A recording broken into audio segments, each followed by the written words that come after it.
Something strange has been happening at WNBA games this season, and most people watching at home barely noticed it.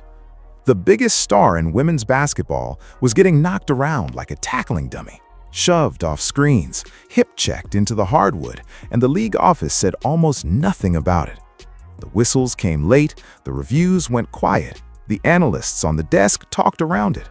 Fans were screaming into the void on social media for weeks, asking the same question over and over.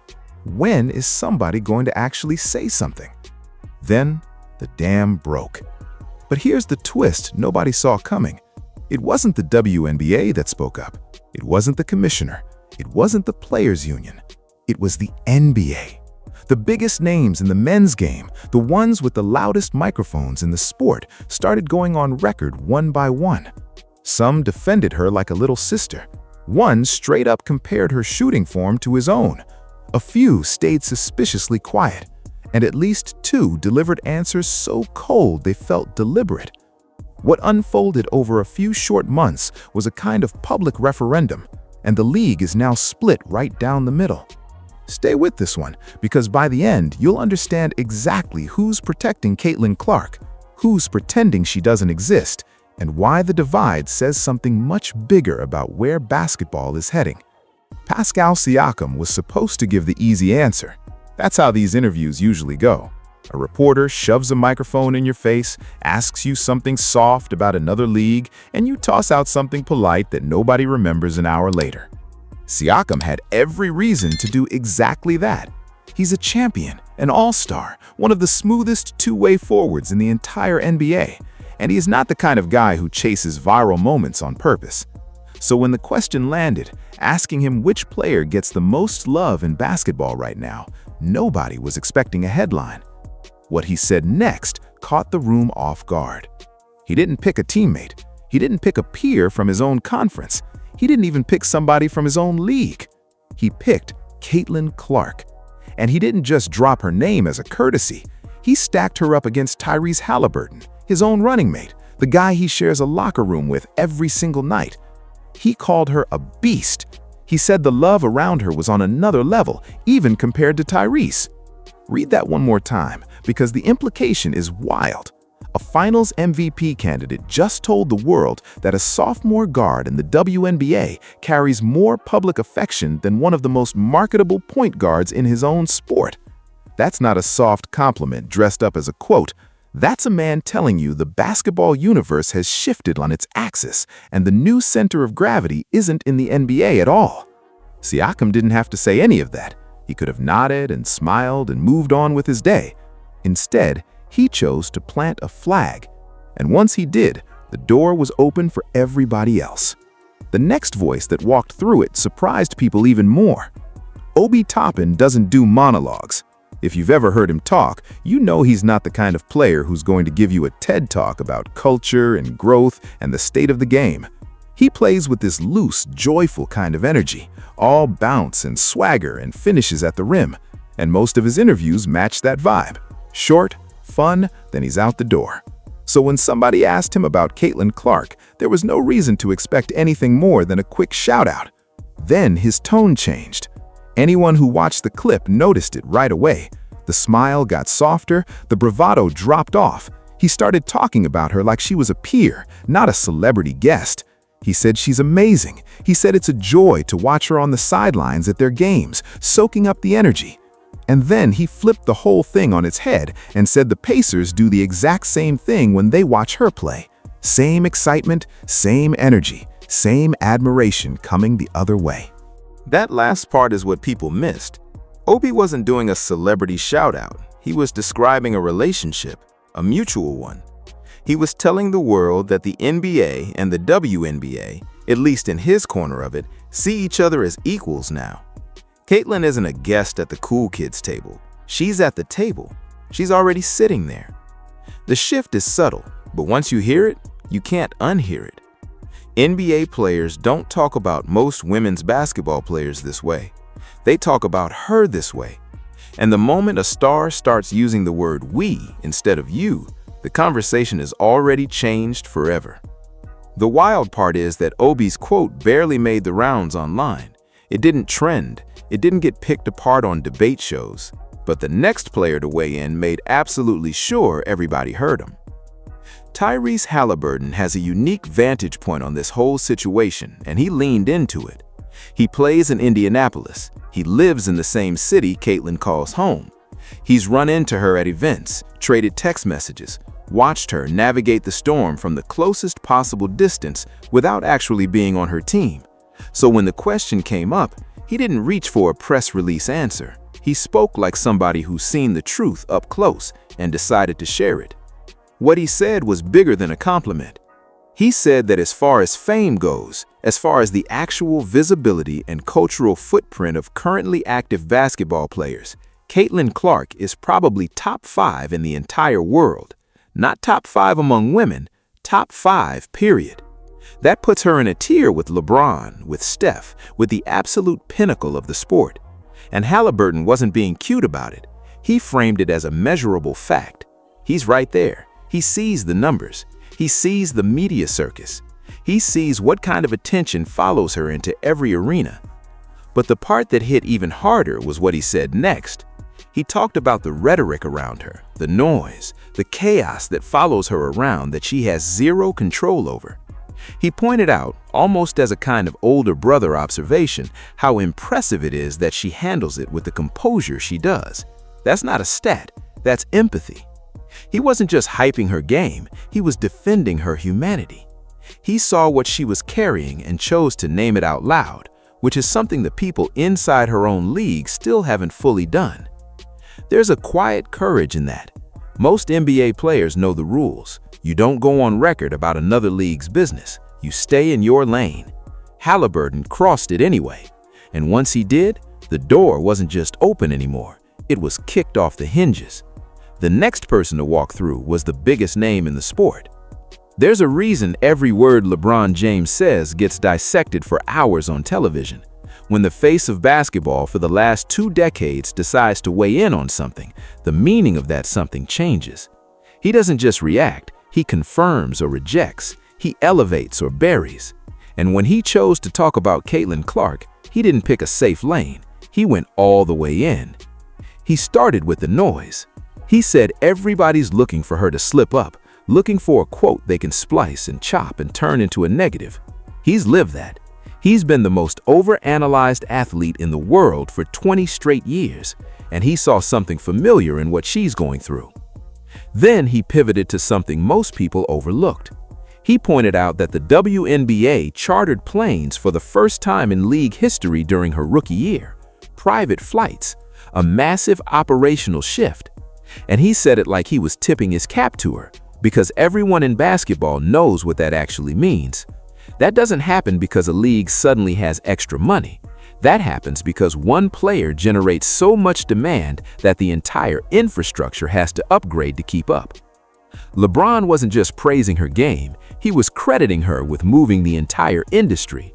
That's a different kind of compliment. That's legacy talk. And when LeBron starts talking about you in the language of legacy, the entire sports world stops scrolling. But here's where things start to get interesting, because not every NBA voice carried that same warmth. The next quote from one of the boldest shooters in the league came with a friendly challenge that nobody expected.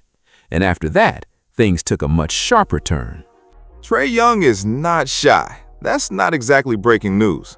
He's the guy who pulls up from the logo, silences hostile crowds with a finger to his lips, and treats every road game like his personal stage. So when somebody floated the idea of a 3-point contest between him and Caitlin Clark, he didn't hesitate. He said he'd do it. He said of course he'd do it. But what came next was the part that mattered. He mentioned a stat that most people have never heard. He pointed out that he and Caitlin are the only 2 players in NCAA Division I history, men's or women's, to ever lead the entire country in points and assists in the same season. That's not a fun trivia note. That's basketball aristocracy. That's 2 players who broke college basketball in identical ways from completely different sides of the sport. And the fact that Trey knew the stat, knew it cold, ready to deploy it in an interview, tells you exactly how much he respects her game. Then he did something interesting. He said if they actually did the contest, he'd have to practice a lot more than he had been. That's the tale. That's the moment a confident NBA shooter publicly acknowledges that going up against her isn't a guaranteed win. That's not the kind of thing you say about somebody you see as beneath you. That's the kind of thing you say about a peer who scares you a little bit. Trae basically admitted on the record that Caitlin Clark is somebody he'd have to lock in for. From him, of all people, that's about as high as praise gets. Still, even with that level of recognition coming from one of the league's most dynamic shooters, the deepest analysis was still on the way, and it came from a player who's never been one to chase a headline. Paul George doesn't do fluff. He's been around the league long enough to know how interviews work, how quotes get chopped, how a stray phrase can blow up into a week of controversy. So when he talks about something, he tends to think about it first. And his take on Caitlin Clark was different from everybody else's. He wasn't hyping her up. He wasn't comparing her to anyone. He was zooming out and asking the world to actually understand the moment. He didn't dispute her greatness. He fully acknowledged her as an instant cultural shift in women's basketball. But he made a point that most people don't want to talk about. He talked about the veterans, the women who played in half-empty gyms for a decade, the ones who lobbied for charter flights and didn't get them, the ones who hustled for sponsorships, recognition, attention, and watched it all skip past them and land in the lap of a rookie. He didn't excuse the resentment, he just made you understand it. He humanized it. That's the part that's worth sitting with for a second. There's a story here that runs parallel to Caitlin's rise, and it isn't a villain story. It's a story about timing, about women who built the foundation and never got to enjoy the view from the top of the building. And reports suggest that some of the physicality directed at Clark on the court has roots in exactly that kind of generational tension. That's not Caitlin's fault. She didn't make the rules of when stardom arrives, but Paul George pointed out in his quiet way that you can recognize her brilliance and still understand why this moment feels complicated to the players who came before her. It was the most thoughtful answer of the entire run, and it set up the next quote perfectly, because the next NBA superstar who spoke up didn't bring nuance. He brought a one-word answer that left zero room for interpretation. If you've ever watched Luka Doncic in an interview, you know the man does not perform. He doesn't manage his image. He doesn't soften his words for the camera. He just says what he thinks, and then he goes back to the game. So when a reporter asked him who his favorite women's basketball player was, the answer came out the same way every Luka answer comes out. Direct, flat, final. Caitlin Clark. That was it. 2 words. Then the reporter, clearly fishing for more, tried to pivot to Paige Bueckers, expecting Luka to broaden the answer. He didn't. He said Paige was okay, and then, with that classic Luka shrug in his voice, he added that he hadn't really seen her play in the WNBA yet. That last part is what made the whole moment go viral. It wasn't a shot at Paige, it was a clarification of standards. Luka was basically saying that he respects the work being done at the highest professional level, and right now, the player doing that work consistently is Caitlin, not the college star, not the hype, the actual pro doing it every night against grown professionals while taking elbows to the ribs. There's a code among hoopers, and Luka was speaking it fluently. He recognizes a fellow generational scorer. He recognizes the difference between potential and production. And when he saw the question, he didn't try to be diplomatic. He told the truth as he saw it, and then he moved on. That's how you know it was real. He had no political incentive to single her out. He just did, because in his mind, the answer was obvious. But while all these big names were rallying around her, one of them was just about to step up and deliver the most direct defense of all. And what he said put the entire WNBA on notice. There's been a lot of buzz online for months now about a specific quote attributed to Steph Curry, where he reportedly said he was sick of watching Caitlin get attacked and warned the league to step up and protect her. Fans on social media have been passing it around like gospel, and the energy behind it captures something real about how Curry has positioned himself in this whole conversation. Whether or not those exact words came out of his mouth in that exact form, His on-record support for Caitlyn has been one of the loudest and most consistent in the entire NBA. What's verified and what blew up the timeline all over again is the technical breakdown he gave of her game. He said her release time on her jumper is essentially identical to his own. Pause on that. The greatest shooter in the history of the sport, the man who completely rewrote what's possible from beyond the arc, looked at Caitlin Clark's mechanics and said she's doing the same thing he's doing. That's not a participation trophy, that's a handoff. That's the kind of compliment you give to somebody you see carrying the next generation. Then he kept going. He talked about her range. He talked about her confidence. He used the word performer, and he said it in a way that made it clear he meant it as the highest compliment in the game. He said, when she plays, you can't help but watch. That's the same thing people have been saying about Steph himself for 15 years.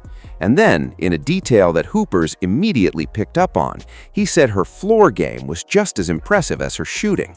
He noticed the passing, he noticed the court vision, he noticed the things casual fans miss. That's a basketball mind talking to another basketball mind. That's not media spin. Curry has been one of Caitlyn's most consistent public allies, and she's returned the energy. When Steph was getting grabbed and held by Charlotte defenders earlier this year, she jumped on TikTok with a comment that went viral. She told the world to let Steph cook, stop grabbing him, let him shoot his 12 threes. Analysts immediately pointed out the irony. She was talking about Curry, but she was also talking about herself. The grabbing, the holding, the physical defense that crosses the line. She knows that life. He knows that life. And the two of them have been quietly nodding at each other from across the basketball universe ever since. For a moment, it really did feel like the whole NBA was on her side. And then two of the biggest names in the sport reminded everyone that the story wasn't that simple. Jayson Tatum was handed the easiest question of his entire press tour. Who's your favorite WNBA player? That's it. That's the whole question. A layup. He could have said Caitlin Clark and moved on with his day. He could have said anyone, really. There's no wrong answer. Every star in the league has been asked this in some form, and almost all of them have used the moment to push the women's game forward in some small way. Tatum looked at the question and said two words, A'ja Wilson. That was the entire answer. No context, no follow-up, no mention of anyone else. Now, let's be careful here, because A'ja Wilson is one of the most dominant players in the sport's history. She's won championships, she's won MVPs, she's the kind of player anyone could pick and have a legitimate case. This isn't about disrespecting her, it's about what Tatum chose not to say. He had a chance to acknowledge the player who's currently changing the financial trajectory of the entire league, the one driving viewership records, the one being targeted on the court while the league office stays quiet. And he passed. Not with a critique, not with a counter-argument, with silence. In a media environment where every word becomes a story, silence is its own message. Whether intentional or not, the moment landed like a statement, and the people watching at home noticed. Fans on social media dissected the clip frame by frame, picking apart the body language, asking whether it was a snub or just an honest answer. There's been some speculation online about whether there's some kind of friction in the broader basketball world over how much oxygen Caitlyn takes up. Tatum himself hasn't said anything about that publicly, so it's all unverified chatter. But the optics of that one quote stuck around. And then, somebody much bigger made an even louder choice. Kevin Durant has one of the largest microphones in basketball, and he knows exactly how to use it. He's been in the league long enough to understand that his words ripple. Every tweet, every podcast, every passing comment in a tunnel after a game. So when he was asked which female athlete he was rocking with right now, the entire basketball world was paying attention. And the way he answered told you everything about where he stands. He didn't say Caitlyn, he said Angel Reese. One name, no hesitation, no elaboration, just a clean pick of the player who has positioned herself as Caitlyn's biggest media foil since college. Let's break down what that meant. Angel Reese is a legitimate WNBA player, She has talent, she has personality, she has a real fan base. Nobody serious disputes any of that. But the choice itself, in that moment, with everything happening around Caitlin at the time, wasn't a basketball answer. It was a culture answer. KD understood exactly what he was doing. He understood the rivalry framing. He understood that picking Angel Reese in that specific moment with that specific question would land as a deliberate choice rather than a neutral one. And rumors have been swirling online ever since about whether Durant was sending a message to Caitlin herself, to her fan base, or to the broader narrative around her. He hasn't clarified one way or the other, so all of that remains in the realm of speculation. What's not speculation is the impact of the answer. When somebody with Durant's gravity in the sport publicly elevates Caitlin's biggest rival while she's carrying the league's visibility on her shoulders, it reinforces the exact dynamic she's been pushing against all season. It tells the chorus of doubters that they have backup at the highest level. It tells the targeted defenders that maybe the most dominant voice in basketball isn't going to call them out. It's a power move dressed up as a casual opinion, and it landed. Together with Tatum's pass, it created a clear line down the middle of the NBA. On one side, you have the players publicly defending her. On the other, the ones who chose to step around her. There's no neutral ground on this anymore, and that, more than anything else, is what this whole story has revealed. Step back from the individual quotes for a second and look at the shape of what just happened. The biggest names in the NBA, players who have no obligation to talk about another league, no incentive to weigh in, no upside in commenting on someone else's drama, chose to speak anyway. And the conversation they had wasn't just about a basketball player. It was about whether the sport, in its broadest sense, is going to protect its biggest new asset. Pascal Siakam stacked her up against his own teammate. Obi Toppin called her a peer. Tyrese Haliburton put her in the top 5 most famous active hoopers, NBA included. LeBron credited her with reshaping the infrastructure of an entire league. Trey Young said he'd have to actually train if they ever ran a contest. Paul George explained the cultural friction with more nuance than anyone in her own league has dared to attempt. Luka delivered the bluntest version of respect a hooper can give, and Steph Curry, the man who rewired what shooting means in basketball, looked at her game and saw himself. Then there's the other side. Tatum, who said her name was Aja and left it at that. Durant, who picked the one player engineered in the media to be her opposite. Two answers that, in the silence around them, carried as much weight as all the praise stacked together. Here's what makes this moment different from every other hype cycle in basketball history. Caitlin Clark isn't just generating support, she's forcing decisions. Players who would normally say nothing are being pushed to pick a side because the cultural pressure is too big to dodge. She's the rare athlete whose mere existence in the league has become a referendum on everything: physicality, marketing, media coverage, generational respect, race, gender, money, all of it tangled together in one player. And the way the league's biggest names are reacting tells you exactly how serious that pressure has become. The most striking part is that she's only in year 2. She's already done this much. She's already broken viewership records, sold out arenas, dragged the WNBA onto charter flights, pulled in casual fans who never watched a single women's basketball game before her, and survived a season of physical play that would have broken plenty of other rookies. And the most terrifying part for everybody who's tried to push back against her rise is that she's just getting warmed up. So the next time you see somebody argue that Caitlin Clark is just a moment, just a media creation, just a temporary spike in attention, remember what just happened. Remember that LeBron, Steph, Luka, Trae, Pascal, Obi, Paul George, and Tyrese all looked at her game, looked at her situation, and chose to speak. Remember that even the silences from the players who didn't speak ended up saying something loud. That's not a flash in the pan.